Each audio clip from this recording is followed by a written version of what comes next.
It was April 26, 1527, and Florence was tearing itself apart. Republican partisans had barricaded themselves inside the Palazzo della Signoria while the Medici supporters fought to break through the doors below. What had started with stones had escalated to tiles, to furniture, to anything anyone could get their hands on. The city had been through this before. The Medici in, the Medici out, the Republic restored, the Republic threatened. But this felt different. Rome had just been sacked by the Holy Roman Emperor. The Medici Pope was holed up in a castle with nowhere to go. And for the first time in years, the people of Florence smelled an opening. They were not going to waste it. Standing just a few feet from the palace doors, caught literally in the middle of all of it, was Michelangelo's David. At some point in the chaos, someone threw a bench out of an upper window. It missed the attackers entirely and hit the statue instead, shattering much of his left arm. The broken pieces lay scattered on the ground for 3 days while the fighting raged around them. The symbol of the Florentine Republic lying in fragments, while the Republic itself hung in the balance. As the story goes, 2 teenagers eventually decided to brave the chaos and save what they could, weaving between soldiers to gather the marble fragments and carry them to safety. One of those teenagers was Francesco Salviati, who would go on to become one of the great Mannerist painters of the 16th century. The other was Giorgio Vasari, who would go on to write Lives of the Most Eminent Artists, widely considered the founding text of art history itself and one of the primary sources through which we understand Michelangelo's life and legacy. Vasari was known to be a generous self-mythologizer, and other scholarship has since questioned the specifics of his account, including whether the arm broke into 3 pieces as he claimed, or considerably more. But we'll come back to Vasari and to why his particular version of events matters more than it might initially seem. But what isn't in question is this. Michelangelo's David had been caught in the crossfire of Florentine politics before, and he would be again. From the moment he left Michelangelo's hands, the question of what he stood for, and to whom, was never really settled. It still hasn't been. This is the story of a piece of marble that was never meant to be examined very closely, but has been scrutinized and co-opted for centuries. This is a story about what happens when a sculpture becomes a lightning rod for 500 years of political history. I'm Emma Laramie, and this is Verso.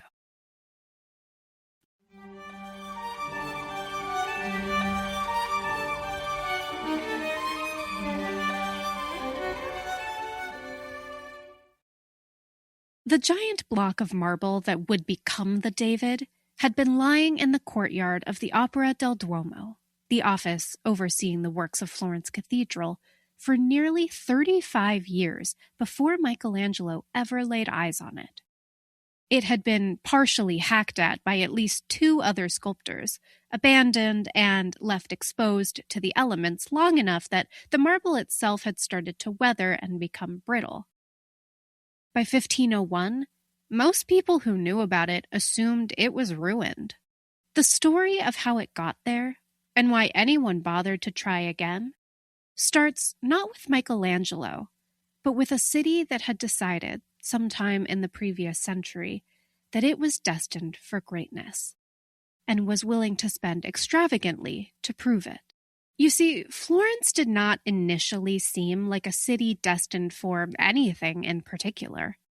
Its main geographical advantage was its proximity to the Arno River in a relatively flat stretch of Tuscan countryside, which made it well-suited as a market town. What it turned out to be genuinely good at, however, was money. Its luxury textile trade generated substantial wealth, and its bankers were among the most sophisticated in Europe. sophisticated enough that in 1252, Florence introduced the florin, the first standardized hard currency on the continent. Consistent in weight, difficult to counterfeit, and easy to recognize, it quickly became the international coin of choice, and a small city-state that had no particular reason to matter suddenly found itself with influence far beyond its borders. But with that wealth came ambition, and with ambition came a particular kind of civic pride. The Florentines had convinced themselves, and not entirely without reason, that their city was the modern heir to the republics of ancient Greece and Rome. They had their own version of a democratic government, formally established in 1293, which allowed any man who had reached maturity and joined a trade guild to participate in civic life.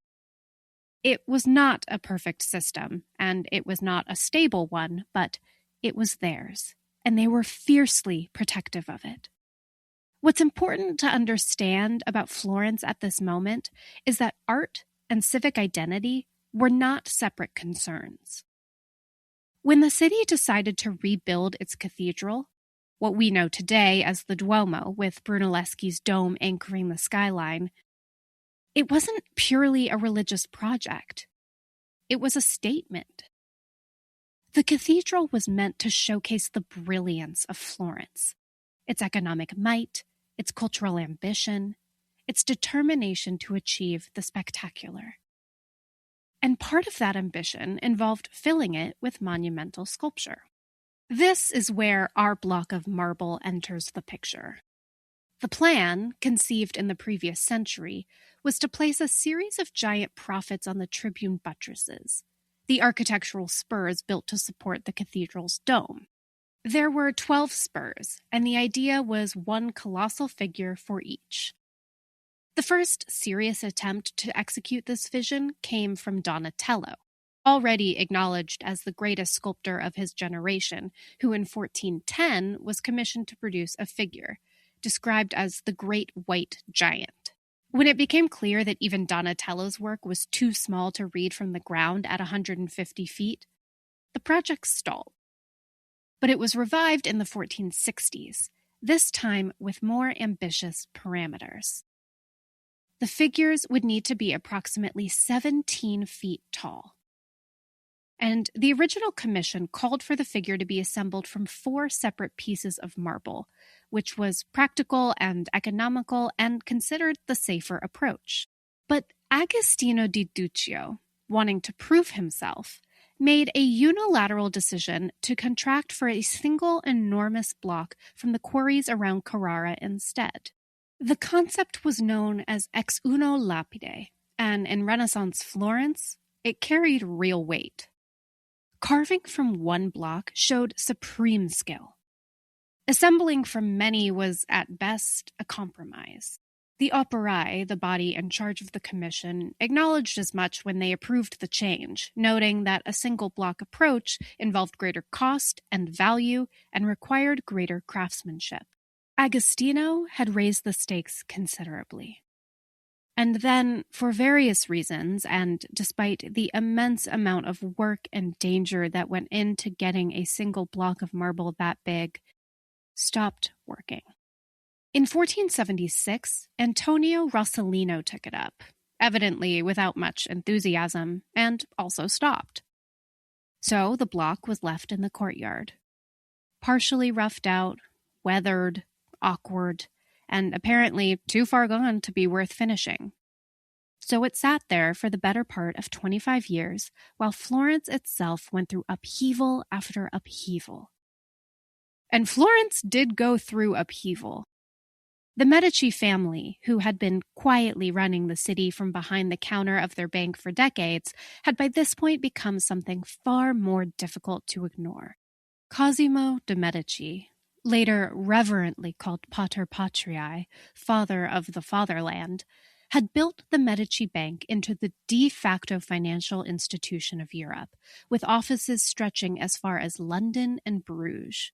He and his successors, his son Piero and his grandson Lorenzo, or Il Magnifico, governed for the better part of the 15th century without technically abolishing Florence's republican structures, but they made those structures increasingly difficult to use without their blessing.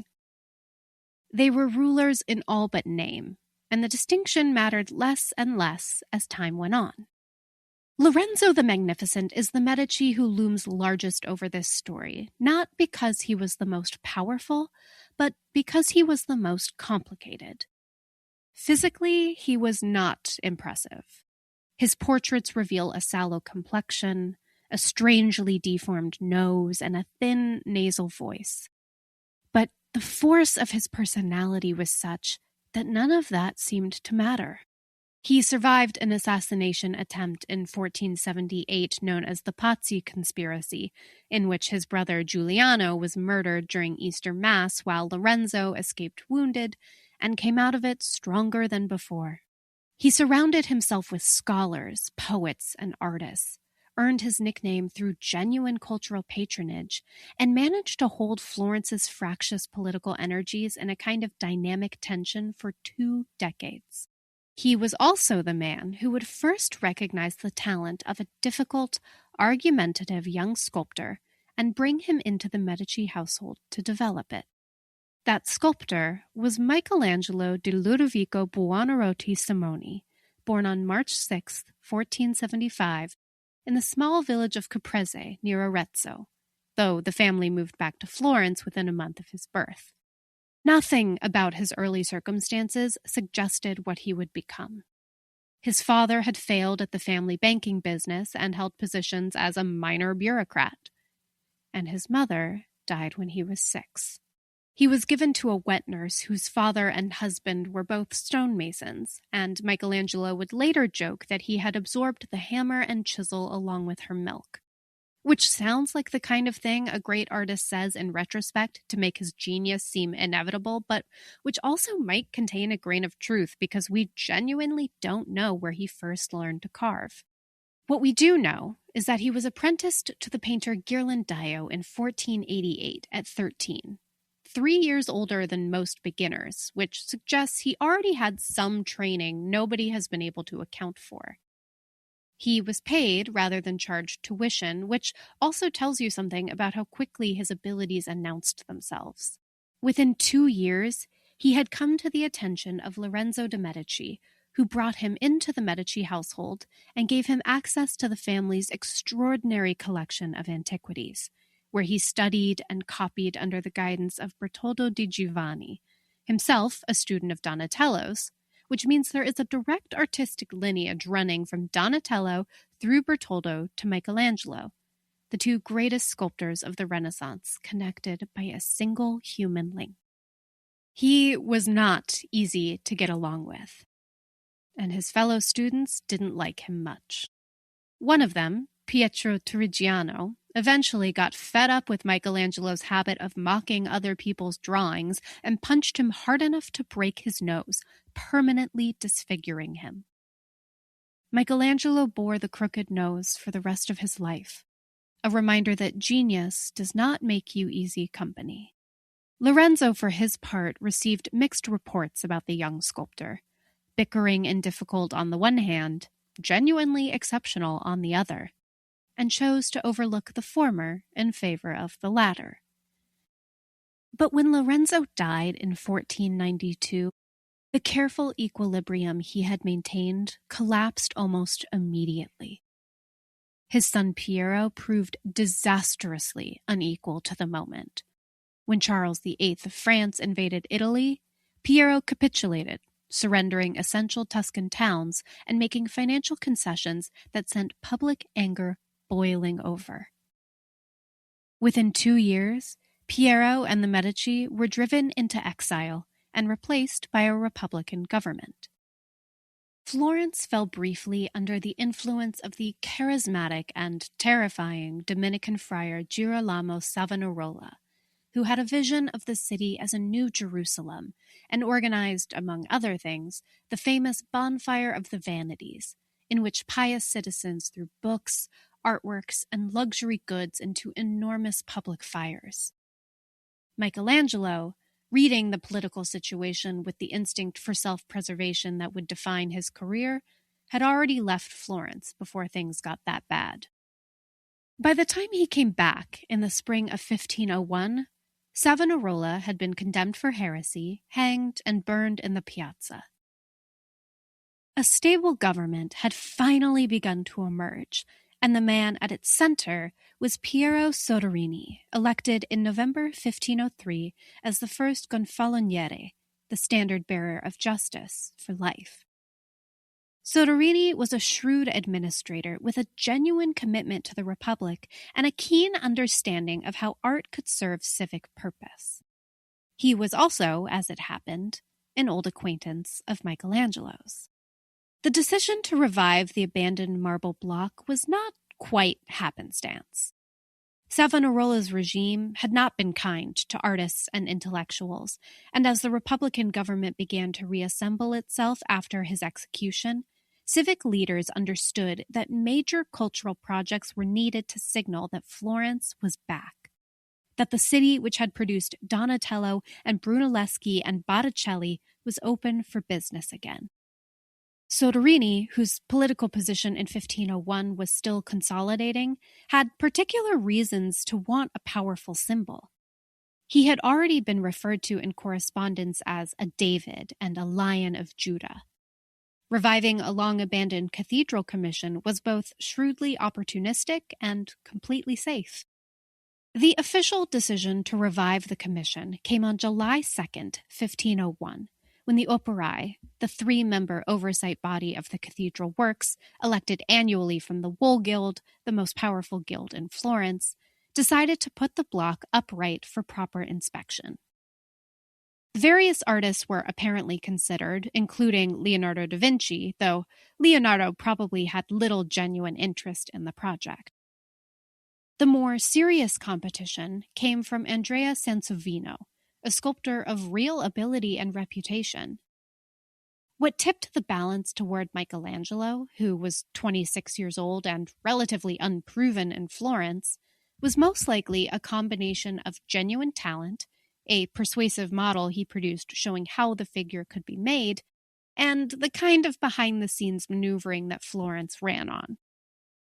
Giuliano di Francesco Salviati, elected to the Operae in January 1501, was a neighbor of the Buonarroti family in the Santa Croce quarter, and had every reason to favor Michelangelo's candidacy. Soderini almost certainly had a hand in it too. In Renaissance Florence, as in most places, it helped to have friends in the right rooms. On the 16th of August, 1501, Michelangelo was officially entrusted with the commission. On the 9th of September, he knocked a certain knot from the chest of the future figure with a few blows of his hammer. And he started working in earnest on the 13th, immediately building a partition of wooden planks and trestles around the marble so nobody could see what he was doing. He would work like this, in total secrecy, for the next 2.5 years. The block he was working with presented real challenges. Marble is significantly easier to carve when freshly quarried. It retains a moisture content that keeps it workable. So after 35 years of exposure to the elements, this block had become brittle and difficult. It had also been partially roughed out by the previous sculptors in ways Michelangelo had to work around rather than undo. The figure he could carve was, in a sense, already partly determined by the damage that had been done to the stone before he arrived. But he had measured it, studied it, made a wax model, and concluded that he could produce something satisfactory. And the Operae, who had watched 2 other sculptors give up on this block, were willing to let him try. There are accounts that suggest they thought the stone was probably already ruined and had little to lose. They were wrong about that, but they were right that the block's condition was a real constraint. And understanding that constraint is part of understanding the David. The figure's famously frontal orientation, the relative shallowness of the composition, the way the weight falls. These are not only artistic choices, they are solutions to a problem. What Michelangelo would achieve was not despite the limitations of the block, but partly through them. A genius applied not to ideal conditions, but to a difficult, weathered, partially ruined piece of stone that two other men had abandoned. The David was, from the beginning, a salvage operation. That feels appropriate, given what it was about to become. For 2.5 years, Florence heard the sound of hammer and chisel emerging from behind Michelangelo's wooden partition, punctuated by what contemporary accounts describe as occasional outbursts of colorful language. Nobody was allowed to see what he was doing. And this was a calculated risk. By working in secrecy, Michelangelo was raising expectations he would then have to meet. Anything short of a masterpiece would become a letdown, and his rivals were watching. But he was also personally invested in a way that went beyond professional ambition. This was his first major public commission in his hometown. He had grown up watching Florence fight for its republic, had absorbed its values, and had come back to a city that was trying to rebuild itself. The attempt to revive the marble block and the attempt to revive the republic were understood by everyone as parallel projects. If the sculpture failed, it would sap public confidence in the government itself. Michelangelo understood this. The pressure was not incidental to the work, it was part of it. And what emerged from behind that partition in early 1504 was unlike anything Florence or anyone had seen before. The David stands just over 17 feet tall, carved from a single block of marble, the first freestanding colossal nude produced from one piece of stone since antiquity. The pose is contrapposto, a term meaning counterpose, referring to the asymmetrical arrangement of the body where the weight rests primarily on one leg, creating a subtle rotation through the hips and shoulders that gives the figure a sense of natural gravity and potential movement. It was a pose hallowed by Greco-Roman statuary, most famously associated with a Greek sculpture called the Doryphorus, or the spear-bearer, created by the sculptor Polykleitos in the 5th century BCE as an illustration of the mathematically ideal male body. Michelangelo knew exactly what he was doing in referencing it. He was competing with antiquity on antiquity's own terms. But the David is not simply a classical figure. What makes it remarkable, and what Michelangelo's contemporaries immediately understood, is the tension between the body and the face. The torso reads like a genuine ancient sculpture. Powerful, fluid, the muscles observed and translated into something almost abstract in their perfection. Then you reach the head, and everything changes. The neck is thick and strained, the brow furrowed, the expression one of what scholars have described as apprehensive defiance, a young man who has committed to something enormous and is still in the moment before he finds out if he can actually do it. Michelangelo chose to depict David not after his victory over Goliath, as previous sculptors had done, but in the charged, unresolved moment before the fight. He's holding the sling, and Goliath is nowhere to be seen. We don't yet know how this ends. There is something else worth noting about the face. Something that only became fully visible centuries later when photography allowed people to examine it up close. You see, the face was never intended to be seen at this distance. It was designed to be read from far below, from the ground level, while the sculpture was 150 feet above ground in a cathedral buttress. So what Michelangelo put into those features was not public address, but something more private. Scholars have described it as a heroically idealized projection of himself, not his own features, but his own troubled ambition. The David's expression is Michelangelo's expression. The uncertainty in it is his uncertainty. He was 26 years old, working on the most important commission of his career in a city that had staked its civic confidence on the outcome. The face knows that. Also worth pausing on because people always ask, the outsized right hand and the notably modest anatomy. The hand is deliberate. It references a medieval epithet applied to the biblical David, manu fortis, meaning strong of hand, and connects the figure to a long tradition of representing fortitude as a cardinal virtue. The anatomy is also deliberate, though for reasons that surprise modern viewers. In Renaissance Florence, a large penis was not associated with strength or virility, but with being a brute, an animal who couldn't control himself. A smaller one signaled self-mastery, the capacity to reason, the quality that elevated humans above other creatures. The David's body is a civic body, and every detail of it is making an argument. Soderini was among the first to see the completed figure when he visited Michelangelo's studio near the end of March 1504. There is a story, from Vasari naturally, in which Soderini suggested the nose looked too thick, and Michelangelo climbed the scaffolding, pretended to chisel while secretly letting marble dust fall from his palm, and then asked Soderini if it looked better. Soderini said it did. Michelangelo descended, laughing to himself. It's a good story, but Michelangelo read Vasari's draft and had sent a note asking him to take this particular story out because it wasn't accurate. Michelangelo died before the book was published, and Vasari left the story in.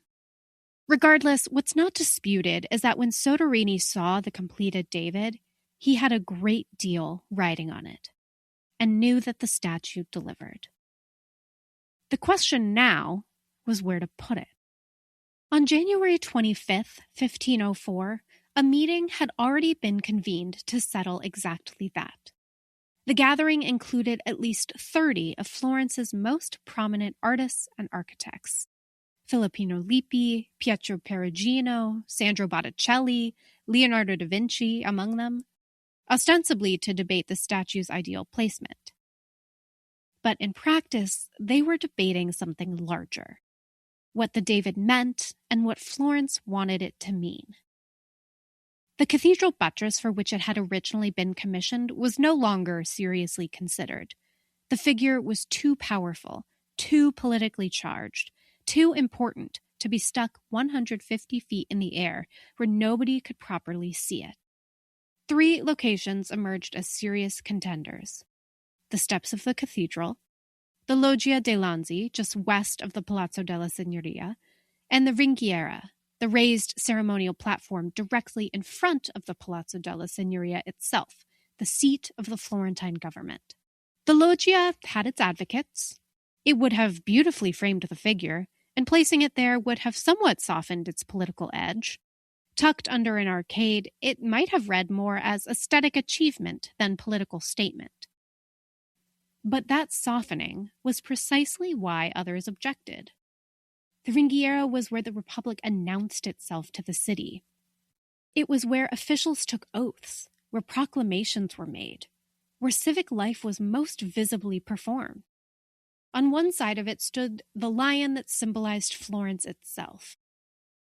On the other stood Donatello's Judith decapitating Holofernes, originally a Medici commission, confiscated by the government after their expulsion and reinscribed with a warning to anyone who might try to seize power. The committee had to decide whether the David was a fitting companion to these. Michelangelo and Soderini appear to have favored the Ringhiera position from the beginning, with the David facing south, toward Rome, toward the Medici in exile, toward the forces that were already beginning to gather for an eventual return. Scholars have argued that this placement was a deliberate act of political warning, the David's gaze a message to the city's enemies that Florence was watching and would not be caught unprepared. Whether or not that was explicitly intended, it was certainly understood that way. Contemporary records show the statue was considered potent in its references to Republican, anti-Medician civic spirit. Even Vasari, writing decades later under Medici rule, acknowledged that the statue was widely understood as a symbol of liberty. The political charge of the figure was made unmistakably clear even before it reached its destination. On the night of May 14th, 1504, as the David was being transported through the streets of Florence on a specially constructed cart. A group of young men threw stones at it.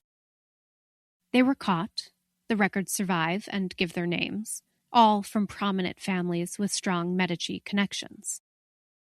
They were let off with small fines, which suggests the authorities didn't consider them a serious threat, but the message was clear enough. The David was not a neutral object.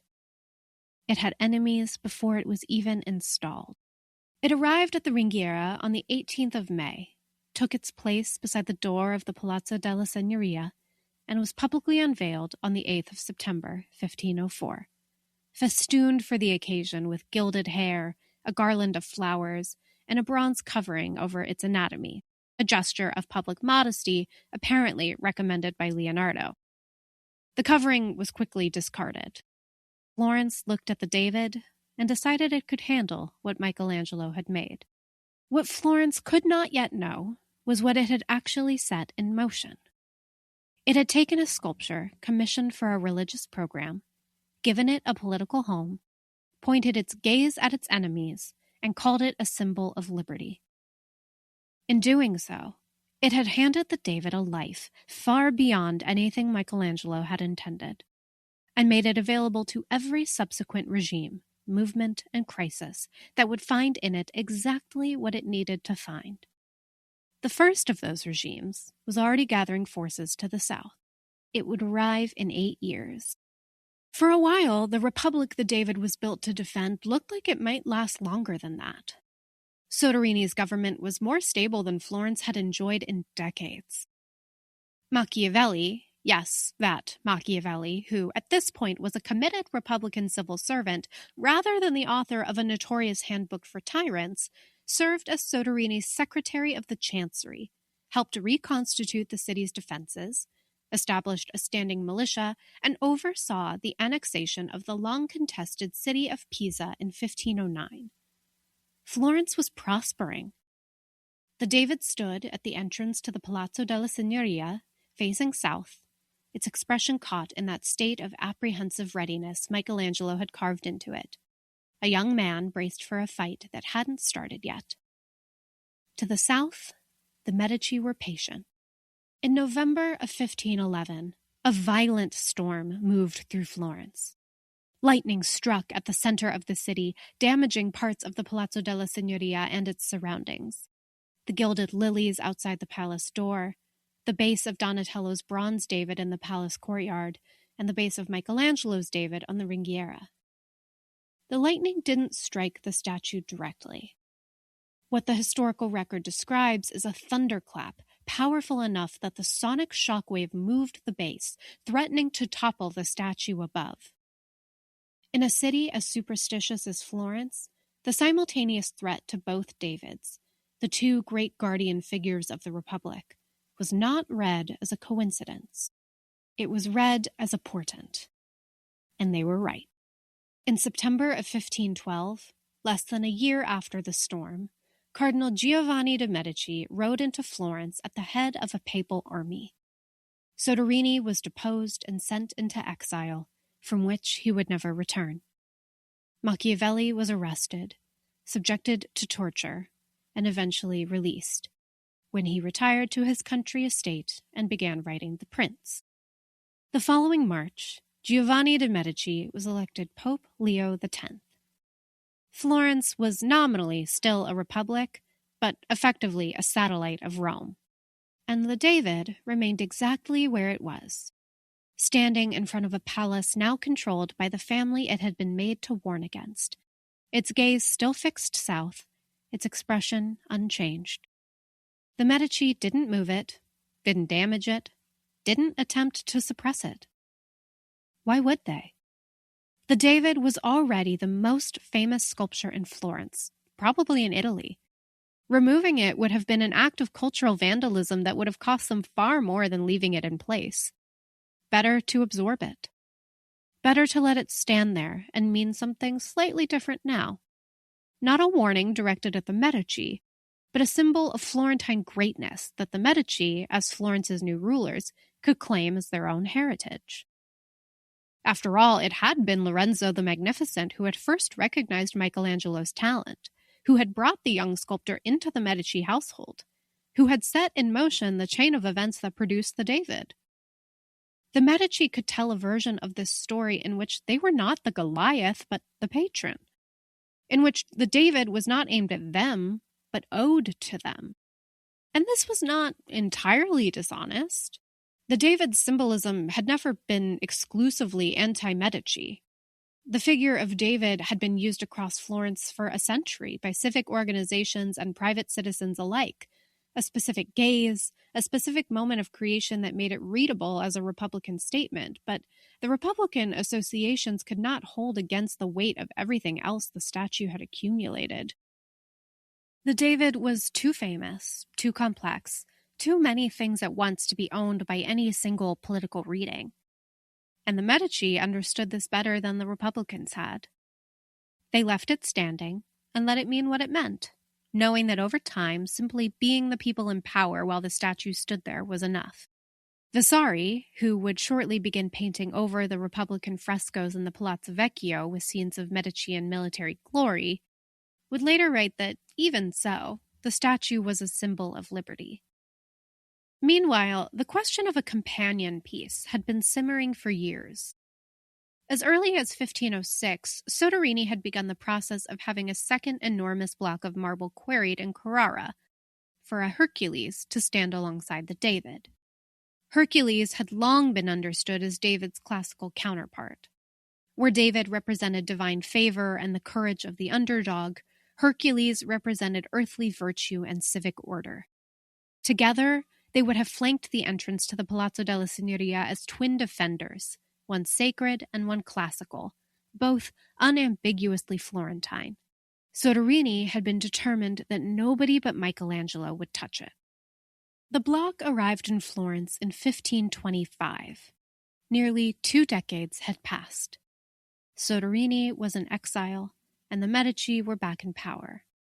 And Michelangelo, who had wanted this commission for 20 years, who at one point offered to carve the figure as a gift just to be allowed to do it, found himself locked out. Giving the Hercules block to Michelangelo, given his known Republican sympathies, was a risk that now Pope Clement VII was not willing to take. He also wanted to control what the sculpture said, and Michelangelo was not the kind of artist who could be controlled. So the commission went to Baccio Bandinelli instead, a sculptor of considerably lesser talent but considerably more manageable politics. Bandinelli's Hercules and Cacus was unveiled in May of 1534, taking its place to the right of the palace door beside the David. Michelangelo was still in Florence by this point, and he almost certainly saw both the statue and what happened next. The public response was immediate and savage. More than 100 vicious poems and satires appeared near the statue almost overnight. The composition showed Hercules standing over the defeated Cacus, poised to deliver a fatal blow. Brute domination, where there should have been civic virtue. A conqueror, where there should have been a defender. In the context of Medici rule, it didn't read as heroism. It read as a threat. Alessandro de' Medici had some of the satirists jailed, and Bandinelli left town for a while. And the contrast with the David, just a few feet away, became part of the statue's meaning too. Michelangelo's figure trembling with interior life, holding its sling, still in that suspended moment before the fight. Bandinelli's figure simply crushing someone underfoot. Florence looked at both and knew exactly what it was looking at. Michelangelo left Florence for the last time in September of 1534, the day after Clement VII died, and he never came back. He spent his final 30 years in Rome, painting the Last Judgment on the altar wall of the Sistine Chapel, designing the dome of St. Peter's Basilica, writing poetry about Florence that mourned it like a lost love. One of those poems compared the city to a beautiful woman held captive by a tyrant too insecure to let anyone else admire her. He had gone into hiding after the Republic fell in 1530, and spared Medici retaliation only because Clement wanted his talents too badly to sacrifice them to punishment, and never forgave any of it. He was done with Florence, but Florence was not done with him. He died in Rome in February of 1564 at the age of 88. His body was brought back to the city and buried in Santa Croce with great ceremony. The Medici paid for the funeral. The same family whose return from exile the David had been positioned to warn against, who had commissioned the repair of its broken arm, who had outlasted the republic it was made to defend, now paid their final respects to its maker. Whether this reads as reconciliation or as one final act of absorption is probably a matter of perspective. The David stood outside the Palazzo della Signoria and, as always, kept its own counsel. It had been standing there for 60 years by then. And outside the Palazzo della Signoria, the wind off the Arno moved through the piazza, and the David faced south and waited. We've been here before. April 26, 1527. The bench coming through the window, the arm in pieces on the ground.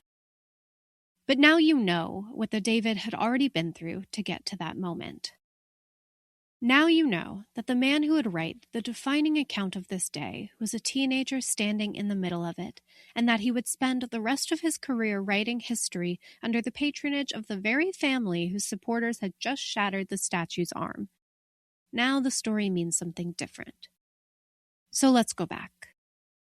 By 1527, the political situation in Florence had shifted again, in the way it always shifted in Florence, dramatically and with very little warning. Charles V, the Holy Roman Emperor, had sacked Rome in one of the most violent episodes of the entire Renaissance. Pope Clement VII, born Giulio de' Medici, Lorenzo the Magnificent's nephew, raised in the same household as Michelangelo, had fled to the Castel Sant'Angelo and was effectively a prisoner. The two immediate Medici heirs left in Florence were, by most accounts, irresponsible teenagers with no real grip on power. The anti-Medici factions in Florence, who had never stopped believing in the Republic, looked at this situation and saw something they hadn't seen in 15 years. An opening. Michelangelo came back, not as a sculptor, but as a partisan. He was appointed to oversee the city's military fortifications in preparation for the siege that everyone knew was coming. He threw himself into it with the same intensity he brought to everything, designing innovative defensive structures that military engineers would study and adapt for generations. After decades of navigating the space between his Republican sympathies and his Medici patrons, he had finally chosen a side. He was 52 years old, and whatever careful distance he had maintained between himself and the Republic's cause, he was done maintaining it. South and waited, and it was still standing in the open air, exposed to the elements, in the middle of a public square with no particular protection and no plan for its future. That would eventually become a problem. And that problem, when it finally became impossible to ignore, was one that Florence had been quietly accumulating for centuries. The David had been standing in the open air since 1504. It had survived riots, lightning strikes, amateur restorations, and the attentions of well-meaning conservators who had done more damage than the weather. By the early 19th century, the marble was showing the consequences of it all. Weathering, discoloration, structural stress, a forward lean of 28 centimeters that nobody had noticed until someone finally measured it. The first major conservation effort in 1813 involved applying encaustic wax to the surface, which was fashionable at the time and entirely unnecessary, and which caused discoloration that took 30 years to partially remove, and left traces that are still visible today. The 1843 restoration used hydrochloric acid to strip the wax, which is more or less what it sounds like. A corrosive substance applied to a priceless piece of marble, dissolving the surface in ways that can never be fully reversed. The conservator also used iron tools to chip away at certain incrustations, removing small fragments of marble in the process. He permanently altered the statue in ways that nobody can fix. This is the unglamorous middle of the David story. Not outright political drama, but institutional political drama. The slow accumulation of well-intentioned damage by people who thought they were helping. But it is also, in its way, the beginning of something important. Because the arguments about what to do with the David, which ran through 3 separate government commissions between 1852 and 1872, were shaped by a Florence that was itself in the middle of a profound political transformation. The city had briefly become the capital of the newly unified Italian state before the capital moved to Rome in 1871, and Florence was now scrambling to redefine itself as the cultural rather than the political heart of the country. In that context, the David was not just a statue in need of conservation. It was again an argument about what Florence was and what it was for. The debates about where to put it, who owned it, whether it should be moved indoors or remain in the piazza, were inseparable from questions about national identity, civic pride, and who got to claim the Renaissance as their inheritance. The decisions made in those rooms, by politicians and architects and sculptors arguing past each other in the language of aesthetics while really talking about power, are a large part of why we experience the David the way we do today. The tribune, the copy in the piazza, the sense of the David as a universal masterpiece rather than a specific civic object, all of it was shaped by the politics of 19th century Italian unification as much as by anything Michelangelo intended. The Third Commission, convened in 1872, finally forced the issue by framing it in terms no government could comfortably resist. Moving the David indoors was no longer a matter of personal aesthetics or civic preference. It was, the Commission declared, a matter of, quote, the dignity of the nation, end quote. This was a shrewd piece of rhetoric designed to shame dissenters into silence, and it worked. But the debate that followed was still fierce. One camp wanted the David moved to the Loggia dei Lanzi, where it would remain outdoors but sheltered. Another wanted it placed in the Accademia Gallery, where a new room could be built specifically for it. The Loggia argument had a certain logic. It would have preserved something of the statue's civic presence, kept it in dialogue with the city rather than sealing it inside an institution. But when a plaster cast was moved there as a trial, it immediately became clear the space was wrong. The David dwarfed everything around it and seemed to float unanchored in a space that couldn't contain it. So the Accademia it was. The David was transported between the 30th of July and the 8th of August, 1873, in a specially designed cart, moving through the streets of Florence for the last time. When it arrived, the Accademia wasn't ready for it. The new room, known as the Tribune, took 9 years to build, during which time the David sat in its crate and effectively disappeared from public consciousness, dropping out of guidebooks for nearly a decade. It was let out briefly in 1875 for a 3-day exhibition celebrating the 400th anniversary of Michelangelo's birth, one of the most significant artistic celebrations ever mounted for any single artist, and then it went back in the crate until the Tribune was finished. The Tribune officially opened on July 22, 1882. The room was designed to function as a kind of secular chapel, with the David positioned at the far end, unobstructed, with a niche behind it that made the figure loom with something close to religious authority. Critics noted immediately that this changed things. When the David had stood on the Ringhiera, it was one element in a larger civic conversation. In the Tribune, that conversation ended. The David became an object of pure aesthetic contemplation, stripped of its political context, and stripped of the specific place and specific argument that had given it meaning. This was presented as preservation, but it was also, in a quieter way, a neutralization and a transformation.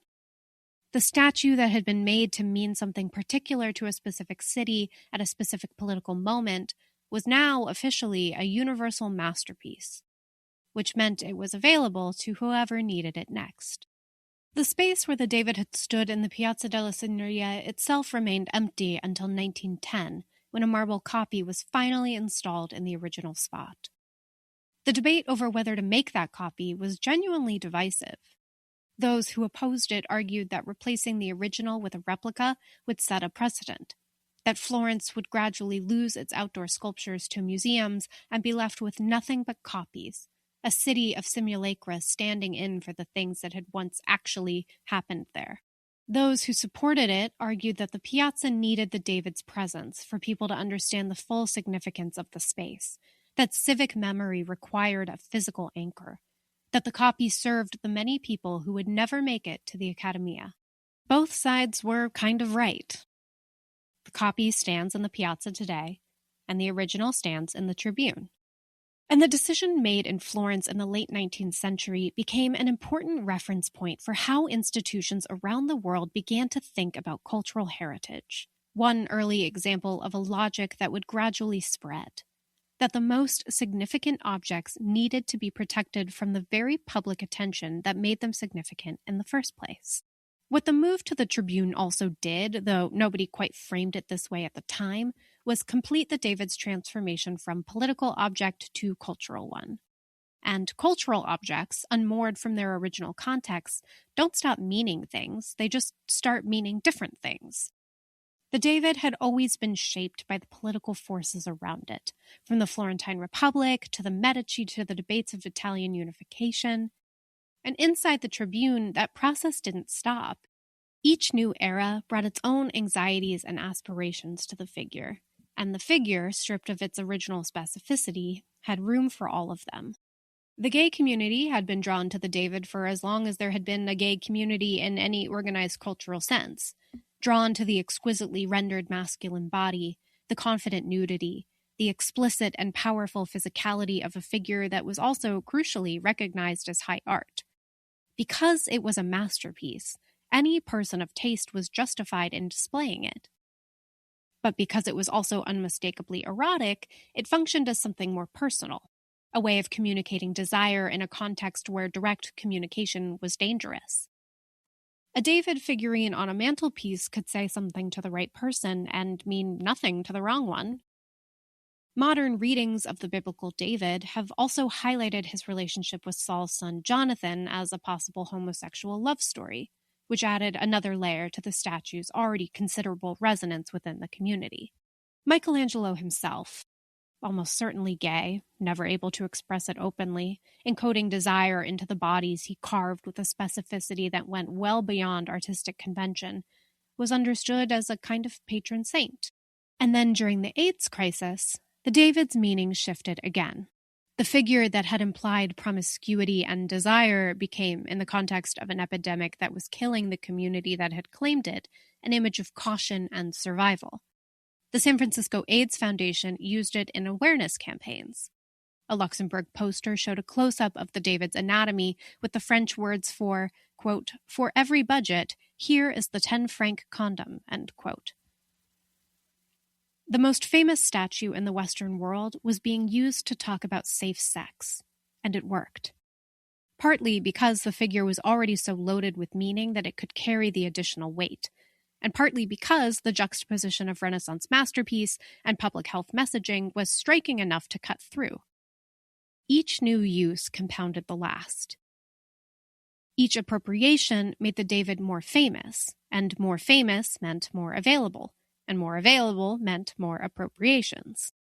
On May 27, 1993, a car bomb exploded outside the Uffizi Gallery in Florence. 5 people were killed. Dozens of works were damaged, 3 destroyed entirely. The Uffizi, which houses some of the greatest paintings in the world, including Botticelli's Primavera and Birth of Venus, Leonardo's Annunciation, works by Raphael, Titian, and Caravaggio, for emergency repairs and set a date of June 20th to reopen as an act of defiance against what was widely believed to be a mafia attack. When they designed the poster to announce the reopening, though, they did not choose an image from the Uffizi's own collection. They chose the David. It was the most recognizable symbol of Florentine civilization they had, and in the aftermath of an attack on that civilization, nothing else came close. David once again became the image of the underdog holding its ground, which is, after all, what he had always been. A similar impulse arose after September 11th, 2001, when Florence considered offering a replica of the David to New York. The gesture would have made a certain kind of sense. One city that had survived repeated attempts to destroy it, reaching across the Atlantic to another. The replica was ultimately not sent, but the instinct behind it points to something that the David had become by the turn of the 21st century. Not just a symbol of Florence, or of Italy, or of the Renaissance, but a symbol of civilization's capacity to persist. Every time someone needed to say that beauty survives, that culture endures, that the human project continues despite everything attempting to end it, they reached for the same image. In 2009, Banksy installed a modified version of the David in the Bristol Museum, the figure wearing a suicide bomber's vest and a bandana covering his nose and mouth. The underdog warrior of unambiguous purpose had become an anonymous fighter whose methods and motives were suddenly unclear. Was he a freedom fighter or a terrorist? Was his violence justified or monstrous? The David had always been on the right side of history because we'd always known how the story ended. Banksy's version asked what happens when we don't, when we can't tell the brave underdog from the person about to commit an atrocity. Andy Warhol had also done something different in 1984, when he made a silkscreen portrait of Jean-Michel Basquiat standing in the David's pose, wearing a jockstrap, printed in Warhol's signature style. Basquiat had been vocal about the absence of Black figures in Western art's canon of beauty and heroism, and the David was the quintessential image of masculine perfection in that canon, so Warhol was placing Basquiat directly inside it. The image confronted questions of race and beauty and what gets to count as classical at the same time as it elevated Basquiat to the status of icon. It was also a collaboration between two people who understood that art about art is never just about art. And then there was the morning of September 14th, 1991, when a man named Pietro Cannata walked into the Accademia Gallery on a clear, cool day, moved through the crowds in the chapel-like space, reached into his jacket, and pulled out a hammer. He jumped the low barrier separating the statue from the public and hit it. He only reached the feet, but the blow severed the second toe on the left foot. He was restrained before he could do more. Cannata was known to have mental health issues, and his explanation for what he had done, that the statue was too beautiful, that a woman in a Veronese painting had compelled him to do it, was not a political statement or an argument, but something harder to categorize. A person in psychological distress, drawn to one of the most charged objects in the Western world, acting out of impulses that had nothing to do with Florence or the Medici or the Republic or any of the meanings the David had accumulated over 5 centuries. And yet, in a strange way, it does also capture something about what the David had become. Not that it drives people to violence, but that it exerts a pull that people feel personally and physically in ways that exceed rational explanation. That accumulation is the real subject of this episode. Not Michelangelo's genius, though that is real. Not the Florentine Republic, though it's a story that is worth knowing. Not even the specific political dramas that damaged and claimed and repaired and moved and copied the statue over 500 years, though all of those matter. But the real subject is what happens when an object becomes the site where a culture keeps returning to work out its most urgent questions. The David has been used to argue for democracy and to legitimate autocracy, to celebrate masculine beauty and to advocate for sexual health, to mourn the dead and to defy the people who killed them. Each time it gets used, it carries the residue of every previous use. Each time someone claims it, they are claiming not just a piece of marble, but everything that marble has already meant. The flywheel turns, and the David gets heavier and more resonant and more impossible to look at without feeling the weight of everything looking back. This episode was written, narrated, and produced by me, Emma Laramie. If you enjoyed this story, if something here surprised you, made you think differently, or just gave you something interesting to talk about over drinks with friends, do me a favor. follow the show. Leave a rating or a review if you're feeling generous. And if there's an artist or a moment in art history you're curious about, drop a comment below. Thanks for listening. I'll see you next time.